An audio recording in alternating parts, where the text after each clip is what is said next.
Ow, no, no, no, This no. recording started, so Ow, no, no, no, no, no, no, I have no idea if we're actually there or not, but apparently the recording has started. I So was trying to get the intro music and you're talking over it. that was intro music. My bad. We ruined it. We've already blown it. We're not even 20 seconds into it. I had to grab the fox. You have a bird. I was feeling kind of lonely. So, folks, welcome to episode 1 of Rac Chat Roundup. It has come to our attention that we are not as present on YouTube and videos as one might like. So, the two least technologically adept people in Rac Chat Press. We're here to break crap. And we are very good at breaking stuff. So we're going to attempt to break things. We're going to do a free form improvisational. Hey, this is it's going to start out with what's new, what's coming up in the week, and rapidly devolve into something else. Not safe for work. No, it's not that kind of show. Not that kind. It is not safe for work. Both of us swear like New Haven fishwives, so no, it's not safe for work. Oh.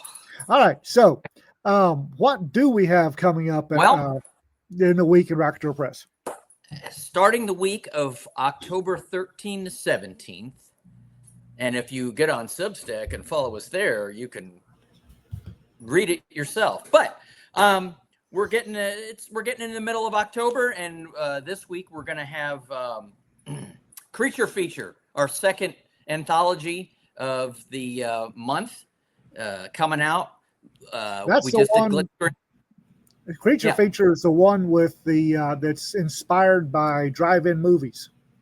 Yeah, the old B movie. The movies you see at drive-ins.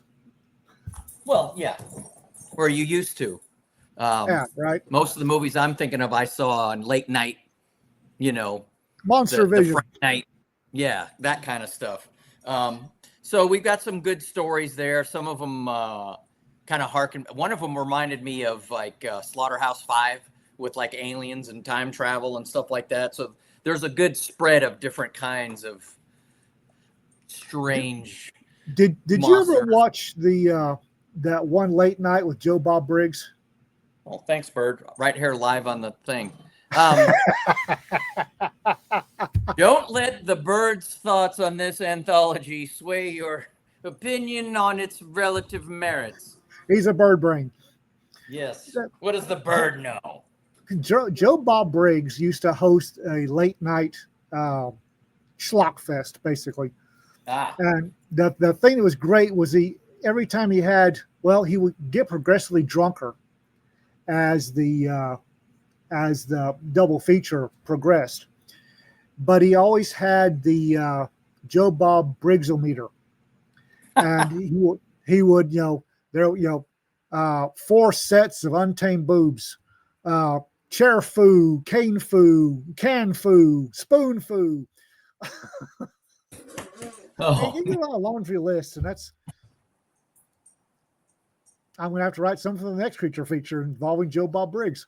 There you go. We should just do our own thing where we watch monster movies and comment about people's poor capability of surviving said event. Have you seen Dog Soldiers? Yes, I finally watched that. Private Spoon was the only logical person in that whole thing. Yes. And he owned a werewolf with the contents of one standard English kitchen. That was the best scene in the whole movie. Yeah, it was. And it's just like, come and get me. This is gonna hurt. You're gonna earn this one, partner. Yeah. Yeah. And he owned a werewolf. It was glorious. Yeah. It's a vastly underrated movie. I knew I was gonna like it when Doctor Who's son said something along the lines of, "I don't care if you run across Little Red Riding Hood, chin the person." Trying to keep it PG here. And I thought, I'm gonna like this, and I did. The only other horror or monster movie I ever liked where people did stuff that made sense to me was Tremors. You ever see that? I love Tremors. Tremors, what a great Tremors. Fred Ward and Kevin Bacon chewing the scenery. Yes. Trying to keep up with what's his name and Reba McEntire. Oh yeah. What's I don't remember his name. I feel I have not been provided sufficient mission critical information. Yes. Broke into the wrong rec room. Yeah. No, Tremors is, and to be honest, I consider Big Trouble in Little China to be a horror film. And yeah. That's an interesting argument. Well, you got the center argument where the Jack Burton character is actually the sidekick. Really?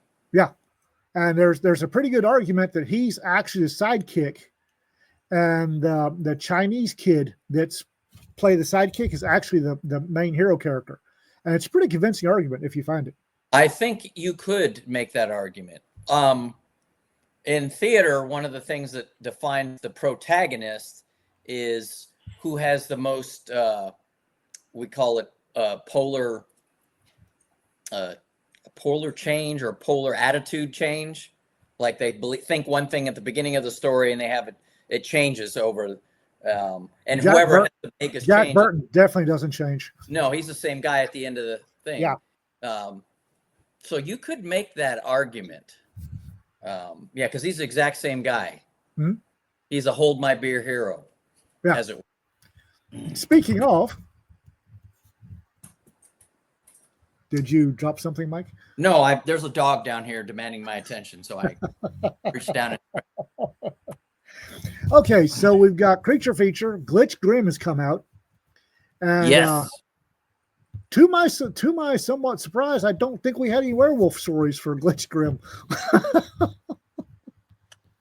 If there were, they were just well done. Like, because I know there's one of the titles has the one by Josh Hill is called When the Wolf Finds You, but I didn't. I've got a story in the book, but I haven't read it. So I don't know if that's a werewolf story so much, but even if it was well done. So who cares? We only got one anthology out of that, right? Correct. Or did we get two? We got one. No, we got 11 stories, right. One anthology. And there were, Steve said there were quite a few stories he liked, but not enough for a second book. So okay. I believe some of the I'm just going to call them rejection notices for lack of a better term. No thank yous. The stories he liked, he made a comment and said, sorry, this was really good. I just didn't make the cut. The final cut. So, so it being October, Glitch Grim, the Creature Feature. What else we got coming up? Well, and other news and cool boys adventure stuff. And I think it's apt for October. We have Fossil Force by Graham Bradley. The pre-order's coming up this Wednesday, the 15th. And that's got like dinosaurs and mechas and all kinds of crazy stuff in it. So I think that one's going to be a lot of fun and an apt book for the season, frankly. Sounds like a Rac Chat Press book in general. I haven't read that either, but I was looking at like the synopsis and the things that happen in it, and I was like, man, I wish I was like 10 years old. I would have read this. Not out of this. Mecha robot dinosaurs. This is awesome. And then Sam Robb, the second serial in Sam Robb's Sigils comes out, and that's got like arcane kind of urban fantasy magic. Inner city Pittsburgh graffiti kind of. It's kind of a neat take on an urban fantasy. I think it really feels. Does it? I don't know what the word is, but it feels cool. Cool is good. We'll take cool. And it's Sam Robb, so yeah, he is from his posts on social media. He's absolutely thrilled about this whole thing. Oh yeah, he's excited for this book, and You should be too, listeners. But and then and that's serial 2. And so the following week, serial 3, and at the end of the month, not Fossil Force and Sigils will both be out. But we do have a number of anthologies that lend themselves to the October season. No kidding, right? Right. Weird Warfare, Weird Warfare Combat. Weird West for that. All 3 of the Weird West stories or books would suit it. Both Weird Warfare books. Hell, there's some stuff in the pinup noir that would. There's probably a story in every one of our anthologies that would suit a Halloween theme. So what I'm hearing is, if you haven't ordered a Rac Chat Press anthology yet, or you're missing one from your collection, you should probably get it for Halloween. Well, like Wally's got, was it Magic Malfunction, where like spells and things go wrong? Yeah. The story I put in there has got vampires and zombies and all kinds of stuff going on. So there is that. Today? Oh, apparently today, well, actually the day we're filming this, not the day it's actually Wally's birthday. Now, really? Yeah. So John is telling me. Happy birthday, Wally. Happy birthday, Wally. We need more books. Happy birthday. Get back to writing. That's right. We just want to see the top of your head and the keyboard going. Happy birthday. You're looking for books. You're worse now than when you were just doing anthologies. I've got people I got to feed. So for those of you who don't know, I first met the whole Rac Chat Press crew at Pecan 3 years ago. The first Pecan. It was the first Pecan. And I go in there, and then like I met you guys, and then like the next day you come storming out of the dealer room, the vendor room, right? And all I hear is Sergeant Major. Well, I need somebody to yell at, and you were handy. Where are my stories? And I was like, well, I wrote a story for this one. I've submitted to this one, and I got submitted for this one. Great. Where's the rest? I was having a bad day, and you were handy. I was like, shit, I can't baffle them bullshit. I'm working on another one, and right after that, we went up to MarsCon up in the Northeast, and it was the first time that we were meeting Nick, the OG intern Steve. And I don't think I knew you were going to be there. And it's like, holy crap, familiar face, thank God.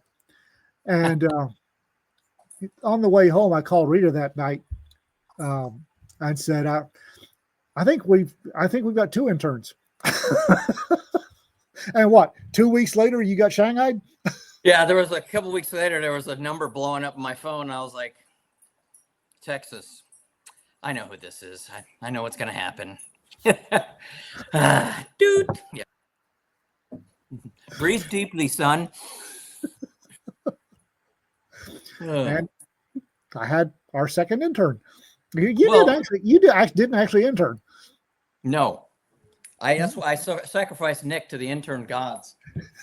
No, look, the story from my perspective, we'd been listening to the Writer Dojo, and there's a lot of, like, if you listen to the Dave Butler episodes, he talks a lot about how to write and communicate to publishers and editors. And a lot of the early Dojo episodes were all about how to conduct yourself at a con. Mm-hmm. This is how you approach these types of people, at conventions. And this is how you communicate with them on email or letters or whatever. And so we just took a lot of that stuff, as Nick was going to do a thing where, using that SkillsBridge program and just submit letters about, hey, do you need an intern? Here I am, And he was like, well, who else should I send this to? And I was like, dude, send one to Raconteur Press. Here's the link. All right. You at the time you were still on your old website was where everything was posted. Yeah, on the old LawDog files. Yeah. And then and I was like, here's the videos they're on, right? Like here's the YouTube channels that they're on all the time. I was like, dude, you're from Texas, they're from Texas. You're gonna get in for sure, right? And then so he sent it, and you guys were like the only ones that responded. I think some people responded, but it was like, yeah, no thanks, partner. You know, we were just holy shit. Somebody, he'll work for free. It's like the Army will pay him to intern for us. It's like, yes. The funny part about that is Rita told me that we had to have a face-to-face meeting, and he was over in Europe at the time. Yep. So we have to have a face-to-face meeting. That's how companies do things. She has since learned, but John is giggling. I think it was me and Rita and Cedar logged on through some video chat, and it clicks up, and here's this very earnest young man in a tie and a sport jacket. And I told him, he was like, he's gonna watch this and get mad at me, but I told him, like, dude, they're very cool, they're relaxed, just, you know. And he, you know, he's Nick, so he probably had PT shorts on the bottom, but he had. God, I hope so. He is an EOD guy, so I actually think this was a shirt I was wearing. And I looked at him, and I looked at my shirt. I told him what was going to happen, and he was like, "Oh no, I gotta, you know." Are you sure you know who you're signing on with? I was like, watch the videos, dude. You'll be fine. And he and I had actually already planned to go to that MarsCon because we realized if we were going to get in this industry, we're going to have to start going to some of these and meeting people and blah, blah, blah, blah, blah. And I would like to just gently tell the average viewer that wants to break into this business that probably not going to happen the way that Nick and Mike broke into the business. Well, my joke is if there was one prescriptive way to get into the business, then we'd all be on the gun forums right now, like telling stories, right? Right. So and frankly, you know, what we did, like I was talking about the Dave Butler episodes, I was like, okay, how can I take these things that they're saying and craft them in such a way that's going to work for us? You know, and Smart. You know, we used some of that to write Nick's intro email, and you know, which I didn't read. I heard he wants to work for us. Well, someone read it. Army's going to pay him. Cool. Somebody, they probably stopped at the word intern and were like, "We got one." There was squeeing actually. Holy crap! We get an intern. And that's kind of what we did. And the whole notion of you know, being patient but conducting ourselves a certain way, and we you know, I specifically was getting to know you guys watching the videos and, you know, seeing what you guys were all about, and I was like, oh, okay, like, all right, I can fit in with this crowd, you know what I mean, as opposed to meeting someone cold and you know nothing about the company, right? I knew that you were going to be the second person on board. The Saturday or Sunday at MarsCon, when we were in the dining room, and you had your back to the wall, and I was facing you, and you suddenly stood up and wailed, "Ben, come here, Ben." It's like, yep, this one's ours. He does this thing where he stopped at the top of the stairs, and he would look around, you know, like, is anyone going to invite me? And there I am leaning over the table. Ben over here. Oh, teach me your ways. Yeah. John reminds me that we need to tell people that's Ben Yallow, by the way. Oh, yes. Ben Yallow is a very dear friend of the press and an absolutely darling man. And I said, when you were, "Hey, Ben, come here, Ben. I said, yep, this one's ours. Mr. Carter. Oh. Oh. This Rac Chat Press has been a bit of a journey, and it's for those of you, and I know there's a lot of you out there watching us do it. This is not the standard way to do this industry. One, none of us really know what we're doing. No, what? We don't even know how to do YouTube videos, right? And two, I've had about 25 years setting up a brand, and I've been leveraging the hell out of that brand. Boy, have we leveraging the hell out of a brand I've been setting up for 25 or hell 30 years. Well, you're leveraging that LawDog brand, and you've also leveraged your, I don't want this to come out the wrong way. You've leveraged your relationships with a lot of people in this industry, right? Yes, I will prostitute myself out. I wasn't suggesting that at all.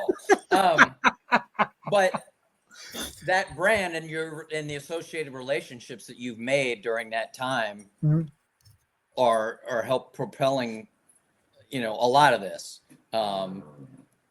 We could take, for instance, the upcoming MHI files, Volume 2. Yeah. Right. Which this is an example of, if you're gonna run your mouth, you better have the ass to back it up. Don't run your suck hole unless you're actually ready to back it up. Yes. And in fairness, I wasn't, all right. People probably don't know what we're talking about. Okay. All right. Bain and Larry Correa put together a second Monster Hunter Files anthology, which is other people writing in Larry's world. I got invited, and then another author that we have a relationship was invited, but had to he withdrew. We withdrew fairly late in the program, so it kind of left a hole.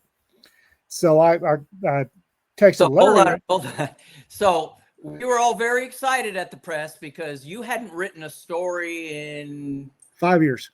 5 years. So we were very much and when we went to LibertyCon this last year, and Jason Cordova was like, "Oh yeah, you got until July 12th." When I was told about this, I was given a fairly, and we're Rac Chat. I have this issue as I regard every other press as operating like we do, which is a mistake. But when I was invited, I was given a deadline. I thought it was a Rac Chat Press deadline. Thou shalt not pass this deadline. Well, I was 2 years past the deadline. I thought it was. So was the entire book. Jason, I walked up to Jason to apologize for being 2 years. Sorry about that. He said, "Oh, you've got 2 more weeks." So when I heard that, I was like, "Oh, Ian, I'll be calling you next week to see how you're doing on the rest of this story." Because you'd already written parts of it. Yeah. And so I was just pinging you every day. I'd written the first 3 paragraphs, and that was it. But you knew the story. I did. I had the story in my head. There was a framework there. So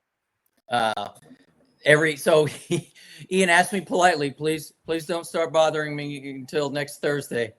Because we were just coming back off of LibertyCon, and I had con brain, something fierce. Oh yeah.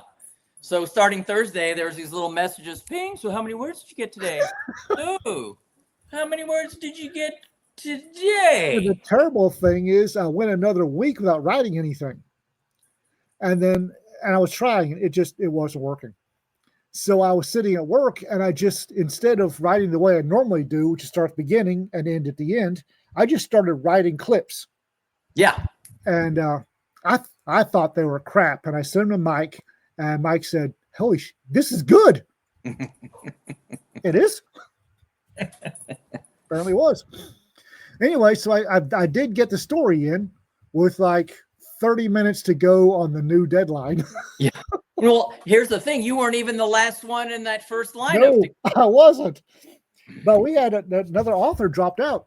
And so I texted Larry and said, "Hey, I got a couple." Back it up. He dropped out, and you were kind of telling us about it. Yeah. And I said, wise ass Lance Corporal Mike was like, well, if you wanted to let Larry, tell Larry if he needs another story, you could let him know, me and Nick can gin one up in about 5 or 6 days. Now, I knew we could do it. I just never thought Larry would go for that trash, right? So I was like, this will never happen. I'm going to keep working on this other thing I'm working on. So I texted Larry and said, hey, the original Nick and Mike's a joke back to the Writer Dojo days, because there's one of the episodes that Nick and Mike sent in a question. We sent a lot of questions. The original Nick and Mike, and Steve Lurie went, oh yeah, those guys. So it's the original Nick and Mike. And I said, the original Nick and Mike can. They've done some last minute stories for us. If you need that spot filled, they can do it. And he said, tell them to send it. I'm like, well, first you're getting ahead of yourself, because you sent that text and you screenshotted it and posted it in our Slack channel. And then I went to go change my shorts. And then it was Saturday. It was a Saturday, right? And that's Saturday, or that was that Friday. And then like Saturday, sometimes, you screenshotted his response. It was like, do it, or tell him to do it, Yep. Holy crap. And I heard the fourth point of contact slamming shut from 500 miles away. Nick, start typing. We had a rough draft done in 72 hours. Doesn't surprise me. Nope. I knew y'all could do it. Yeah, we did. We 72 hours later, we had a rough draft, and then we took a day off and we posted it in Slack to get everybody's feedback. And God bless Jesse Barrett, the oracle of Monster Hunter International. And yeah, because Jesse was sending us like PDFs from like I think it's the role playing game, and like, hey, can we do this and that and this and that? And he's like, yes, this works. And what we did, we were trying to figure out what to write about, like what team, right? Because one of the things I guess Larry said is, can we just give me a story about everyday monster hunting? Yeah. And we were trying to figure out if we could do an American team. Could we make up our own team? When we started doing the research, it turns out there's a crap ton of lore about the American Monster Hunter teams. Yep. Or MHI. And I was like, we're going to mess this up if we write about these guys, because we're fans, but we're not like Jesse Barrett fans. You're not geeks. Yeah. And so I was like, Nick, we should do Grim Berlin, because there's plenty of lore about them, but they haven't been written about. There's enough wiggle room where we can make stuff up and get away with it if Larry lets us, right? And it also worked out because Nick had been stationed there for a couple of years, 2 or 3 years, and knew all the areas. Like if you read our story, he's been to all the places that we talk about, or where this abandoned American base is that the story takes place on. And he knows a lot about the culture and things like that. So we were injecting everything. He was putting in all his knowledge about Germany in there, which really worked to do a Grim Berlin, yeah, story, and like one of the things we did is we suggest in the story that the Grim Berlin teams aren't named like the MHI ones, right? Like team whatever. Very large mammals. Team whatever isn't how they name their names. They're the team in our story is from Stuttgart, so they're Stuttgart group, right? And even the kid in the beginning of the story, that's how the story starts, is he's complaining like, how come we can't have a cool name like Team Monster Commando? Um, and apparently Larry loved it, so that we wrote Monster Hunter lore canon. You know, Grim Berlin teams aren't named. You know, well, we suggest it. We don't say this is how it is. So, and we just did little things like that and had a blast. And Jason thought it was solid and was amazed we got it back to him so quickly. Larry loved it, apparently. Didn't make no changes, no notes, no changes. No notes, no changes from Larry is high praise. Yep. And it might have been a time thing. Just send it in. No, he signed a contract and our names were on Amazon. Yeah. Yes. Heck, I think your names are on Amazon. No, don't quote me on that. But this is a beautiful example of working your craft and being ready. Oh man! If you and Nick hadn't spent the last 2 years writing constantly, to timetables. Yeah. Well, and you know, Nick mostly has been working on books, although he's done some short fiction in there too. And I pretty much did nothing but short fiction the entire time. But you're right. When you're working that much for 2 years or 3, it was 2 or 3 years from when we really got serious about doing this and writing. 2 or 3 years ago, we wouldn't have been able to pull it off what we did. Yeah. You know, what was it, 3 months ago? It was in July, right? It was in July, so just a couple of months ago. But yeah, we didn't have the skill set. That was 4 anthologies. These days, I tell the passing of time by anthologies. That was 4 anthologies ago. And 2 books. Oh my gosh, 2 novels and we don't know how many boys' adventures anymore. Oh, 6. John said 6. Yeah. Oh no, but that's if you treat it like a business and work your craft, when these opportunities pop up, you can jump on them. Oh yeah, and y'all did. I'm so proud of you two for jumping on that and turning out a really good product. Thank you. Well, and I think you're right. I mean, people could say, I mean, this goes back to what I said about you leveraging your relationships along with your brand and your reputation. But at the same time, from our perspective, it's one thing to be lucky, but it's something else to be ready to take advantage of that. As the old saying goes, luck favors the prepared. Yeah. So, you know, being ready is pretty lucky.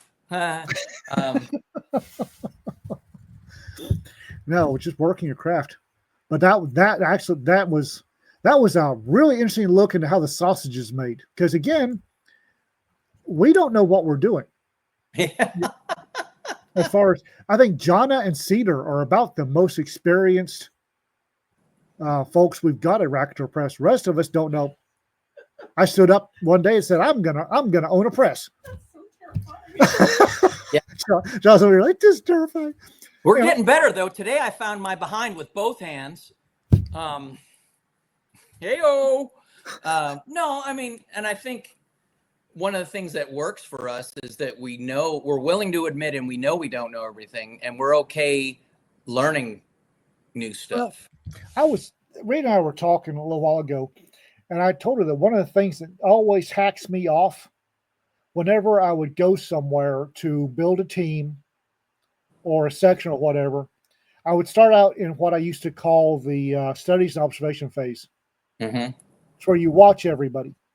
Why, who, what, where, when, why, and how, but most important, why. Who does this? Okay, why is this necessary? Where does this lead? What sub processes does this support? And what the response that I would get over half the time that would just send me into a rage was, it's the way we've always done it. And the way we've always done it, dude, no. Yeah. Well, and then things. Go ahead. Well, And then the other guy that you run into is the guy who been there, done that, got the T-shirt, right? Like these dudes. There's always like in my career, there was always some gunnery sergeant who was like, yeah, he knew everything, and you weren't going to teach him anything new because he's again been there, done that, right? And that guy inevitably fail because after a while he would run out of things to teach junior Marines. Well, and things change all the time. Yeah. The Army job I did in 1985 changed fairly drastically in the 90s. By the 90s, it was a whole different.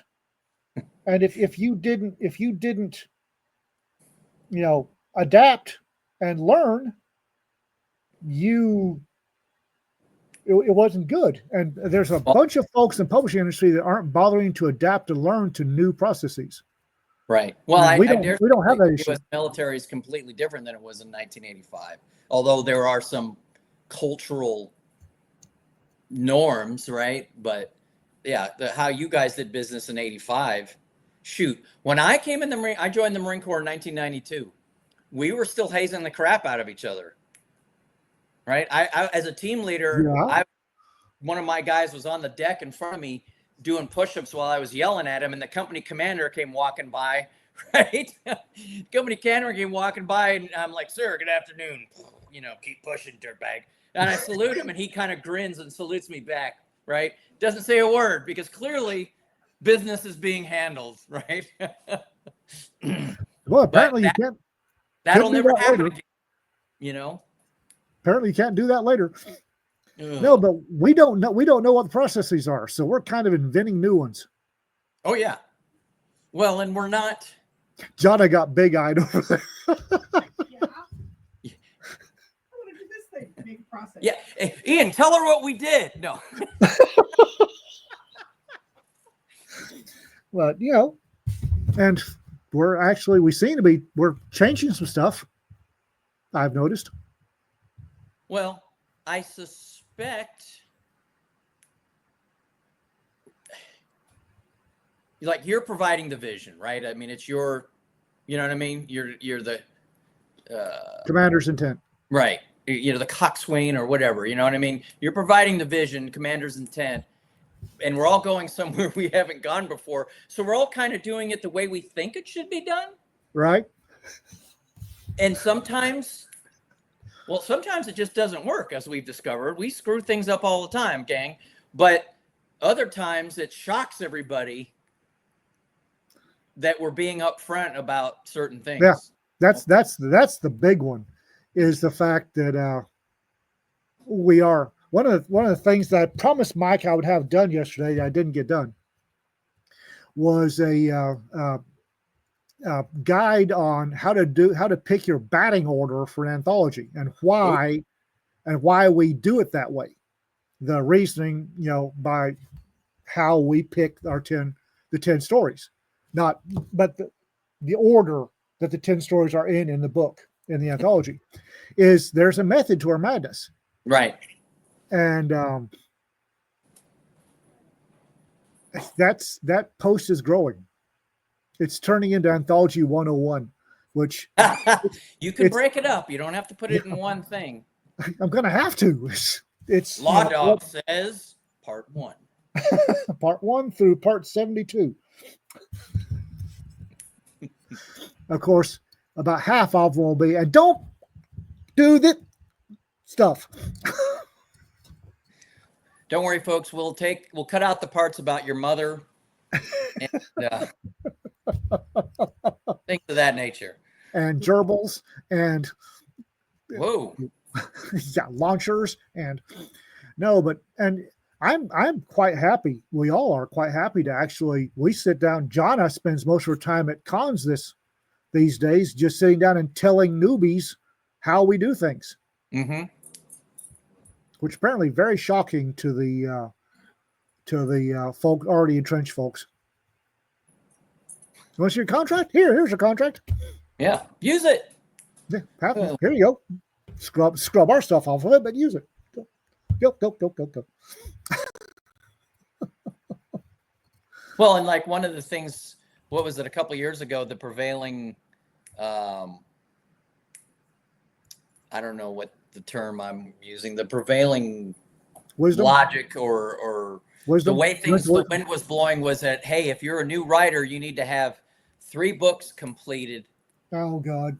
Before you, even start pitching, and sending out, whatever query letter. It was 3 complete novels, a novella, and X number of short stories. Yeah, and whatever it was just like, have this body of work complete, and we questioned that logic and said, can we do it different, right? And we are. Well, the question of logic was me simply going, I can't do that. How can I ask young authors to do what I can't do? Which is a basic principle of leadership that got beaten into me at PODC. Well, I need you to have 3 complete manuscripts on hand. Well, you don't have 3 complete novels out yet. Where are your 3 complete novels? Shut up, kid. You can't ask people to do what you can't do. It's apparently an odd concept. Shush. Oh, but I mean, little things like that. I mean, there are cannibals in the Congo scared of their lips right now. That is a joke going back to Fool's Con 2 years ago. And I occasionally, you may not have noticed, occasionally I get up on my high horse. I'm getting stared at meaningfully. Mm-hmm. I get my high horse and and something gets hold of me and I start making declarations of intent. I've never heard any of these. We're going to produce a novel every 15 minutes. Ian, stop. Well, and I said that I've had a brief touch with traditional publishing, or a version of traditional publishing. I didn't like it. And then because of me, I started researching it. I did not like what I found. So I'd had a bourbon, and I got in the middle of a Mascot Shrine Temple dance floor and announced that I was going to change the publishing industry if it hair-lipped every cannibal in the Congo. And apparently all 100 and some people took notes. They all took notes and they all started pouring you drinks. Yeah. That's how I hear it worked out. Yeah, no shit. No. It's and it is. There are issues with the way the publishing industry runs now. And I don't know if I can change it. I do know I've changed some of it already. So in some sectors, Rac Chat Press has made other folks some changes have been made because of us. I'm quite pleased by that. Well, and it's your vision and your goal is not necessarily the same thing as another publisher. Right? Yeah, that gets commented on fairly often. I won't speculate about other people's goals, but there are people with who see a little bit of money, once a quarter, because of what the press is doing, whether it's because they've got, a bunch of short stories published that wouldn't be out there. I know I probably wouldn't have a lot of short stories, as many as I do published, if it wasn't for the. You're a good writer, Mike. I wouldn't go that far. Oh, keep going. Come on. No, seriously, and the press has helped create that by giving me something to write to, right? Like, honestly, when I retired, I went back to school for 4 years.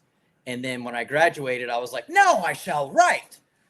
Well, that was a complete lie, because the whole summer I was like, I'll do it tomorrow. Uh-huh. And I realized, oh, okay. And I was like sending something here and there to Writers of the Future, but that's once a quarter, right? So that's not a real deadline to me. I mean, if you can't get a story written in 3 months. 2 years. Well, I think once you started writing, it started coming out. You were. It did. That's a I completely different, Whew. That was therapy for you. Ian, Little bit. welcome back. Sort of. But what were we? I don't know. We were so far off the rails. We were. No. I think it's working out though. It is one of our trademarks. Yeah. Well, and my point about saying all that was, I really wasn't, there were no real reasons for me to produce something, right? Like when you have a deadline and it has to get in, otherwise you're never getting in. Oh, boom.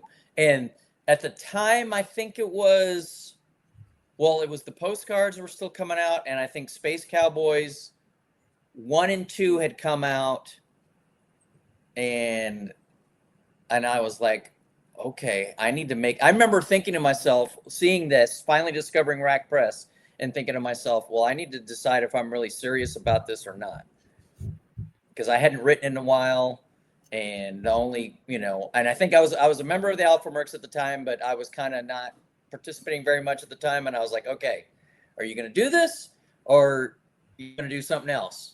And I decided, okay, I'm going to sit down and complete some work and submit it, and next thing I know, congratulations, you're in, this thing. Isn't that first contract a great feeling? Oh my goodness. My wife Heather actually framed it. He framed my first contract in my office for a 50-word story. Woohoo! You ought to see John light up on contract day when she gets to sit out contracts.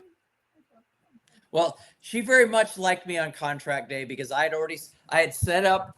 I started submitting to you guys, and I was like, I'm going to go in. I'm setting up my pub share now. I didn't even get any acceptances. I was just submitting and getting rejected like a champion. But that's beside the point.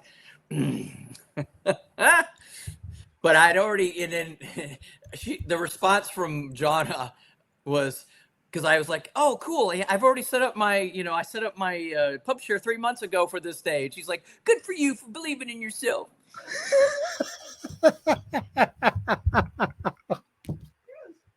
Yep. And boy, howdy, has Ractor. We've behind the scenes have been having a in-depth discussion about a young lady that has submitted. She submitted, and she is a hell of a writer. And it's one of these things where I read some of her work, and it's like, why am I even bothered? Ray did the same thing. She read one of her shorts, and it's like, why do I bother to write? Yeah. I feel that way about a few of our writers, but no kidding. Oh. That's. Oh yes, we got to get her first. The people. We have this tradition. I don't know. We're not old enough to have traditions. We have a tradition that if you're a guest editor, you get a story. A story of yours. If you submit a story, it goes in. And I don't submit stories for when I edit a anthology, because by the time I get done reading the stories and picking the 10 that are going to go in, I can't compete.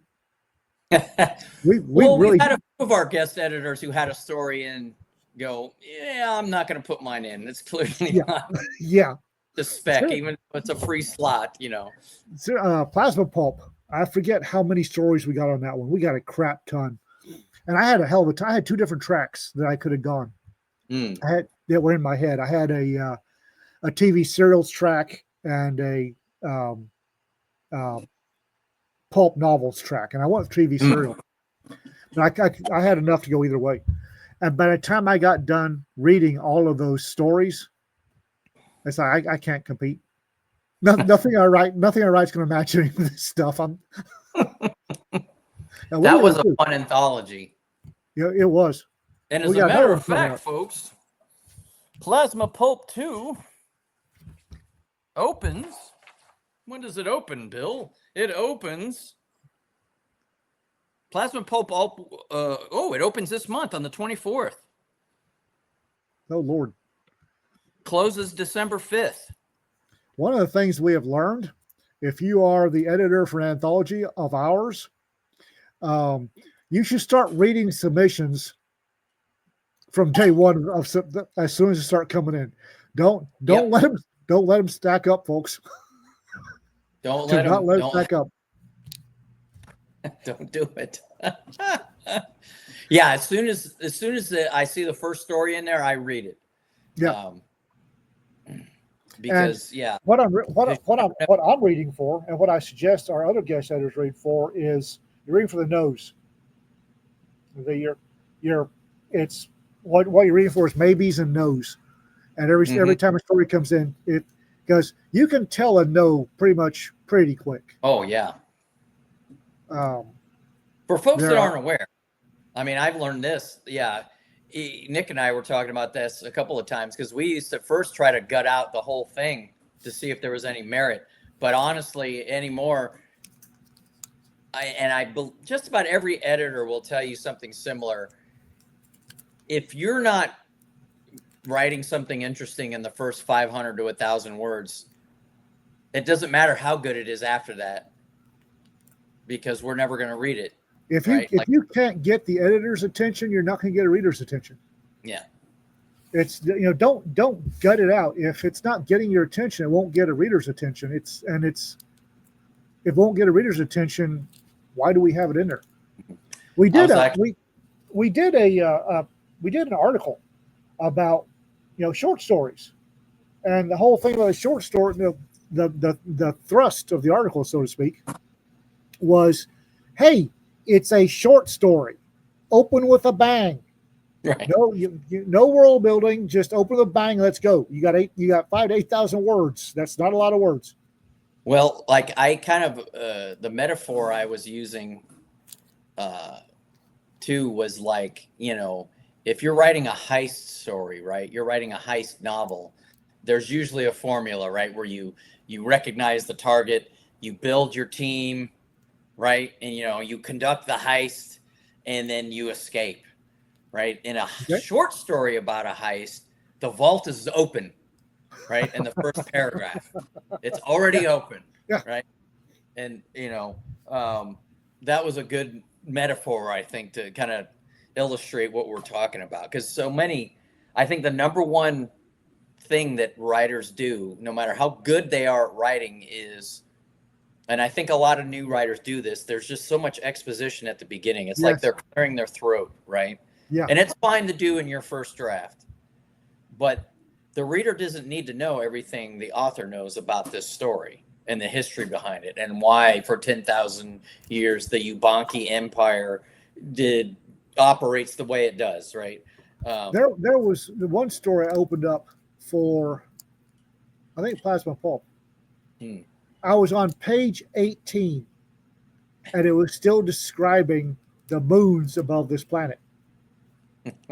How did you read? Were you just reading that far just out of morbid curiosity? I got engaged. It's like, when does the action start? Come on, when does the action start? Nope, I'm done. Page 18. I dipped out.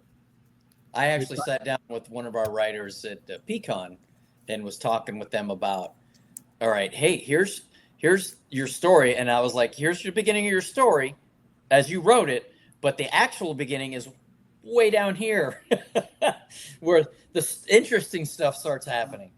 So, yeah, it's a short story. You've only got 5,000 words to tell a complete story, and that's not a lot of words. Leave the world building and the exposition. If you want a lot of exposition, write it and then cut it out and post it into a file somewhere. Yeah. Don't put exposition. Yeah. That could be part of your outline or your draft or for your novel you'll write later on. But for your short story, leave the exposition out. You've got 5,000 words to punch somebody in the mouth. Let's get to it. Yeah. And I certainly am no one of any authority to lecture people on world building. but I suspect it's best done with how the character interacts with that world, not, you know what I mean? Yep. That's how you're, and I hate cliches, so I'm not going to say, "Yo, don't tell," because sometimes you can tell. Yeah, sometimes. Well, But and especially the Rac Chat Press anthology, a lot of your world building is done in the title of the complete anthology. Plasma Pulp. What's your world building? Flash Gordon-ish. That's okay. I just saved you your 1,000 words of exposition. It's Plasma Pulp. I describe my story in Plasma Pulp as totally not Doc Savage in space. Brock Calamitous, genetically engineered to be the perfect man. Totally not Doc Savage in space. No, that and he can't keep his shirt on, right? Like, so that's what was fun about that anthology is a lot of those stories were very aware of themselves. Like, well, it was just fun. Honestly, if you're the best now, okay, I say this, but this is something that Mike has chewed bones about. Please don't write a screenplay. Write a short story. Don't write a screenplay. We get folks to write just send us. Basically, it's a screenplay, and we've actually. I don't use TV shows or movies much anymore because I'm wondering if saying, "Hey, watch this," you get the screenplay for that with serial numbers scrubbed off. But I'm gonna break that rule. If you're writing for Plasma Pulp and you haven't seen 1980s Flash Gordon yet, ooh, you may have made a mistake, friends. I mean, when I say cheese, glorious cheese, yes, that give me, Gordon's alive, yeah, and diving on a spaceship with Hawkman in between planets. Yes, that's what we want. And you don't have to sit through the old black and white shows either, because there's an 80s Saturday morning cartoon about Flash Gordon as well. Was there? I missed that? And you can watch it on Prime. And the first season is very faithful to the original serialized show. But then in the second season, they started introducing like this cute dragon character because they were trying to sell merchandise or something. Oh, of course. You know how like those 80s cartoons always had the cute mascot that they threw in, right? The tie-in, yeah. Yeah. And I was getting into it, like I was watching it again as an adult. The first season, I was like, cool. And then the second season, this cute, I was like, off. We're out of here. We're done. Yeah. Not doing it. I almost, when we were doing the sword and sorcery homework, I almost put Korgoth and Barbaria, but I didn't. That's a bit adult. Yeah. But Thundar the Barbarian. Yes. I actually had that. I usually write in silence. I don't have music or anything playing, but I had Thundar on the TV while I was writing Team Calamitous. Lord of Light. Thundar the Barbarian was a good show. Oh, I'm surprised there isn't a movie out. Yeah. I think you could do it. We couldn't. It's a slower roll here, folks. Yeah. As long as Disney's not making it, it could be. It's like we don't need to break into video production yet. Oh Lord, no! I don't want that. Next thing I know, we're gonna do a movie a quarter in. Stop. Only if I think we can do it. Don't do that on me, Bert. Thank you. We're going to do Boys Adventure movies. And every month we're going to have a new movie. Mike, why are you starting the Remington? On that note, we're going to try to do one of these a week. with a couple of folks, Rac Chat Press, just generally what you got here. Improvisational freeform, was that what we were going with? I think so. Sometimes we'll have a subject to talk about, and sometimes we won't. But, you know, I think the idea is to kind of get to know who the man behind the curtain is, kind of thing, and have an inside look at what goes on behind the scenes, so to speak. So we're going to see about doing one of these a week. And this is the first one. So anything to say before we log off? Is that none of this is my fault. It's all your fault. You volunteered, Mike. Huh? You volunteered. Fire! Hey, Jonna, you're not in this episode. Keep quiet. I'm always in the background. All right, folks. It is all Mike's fault, or Nick's.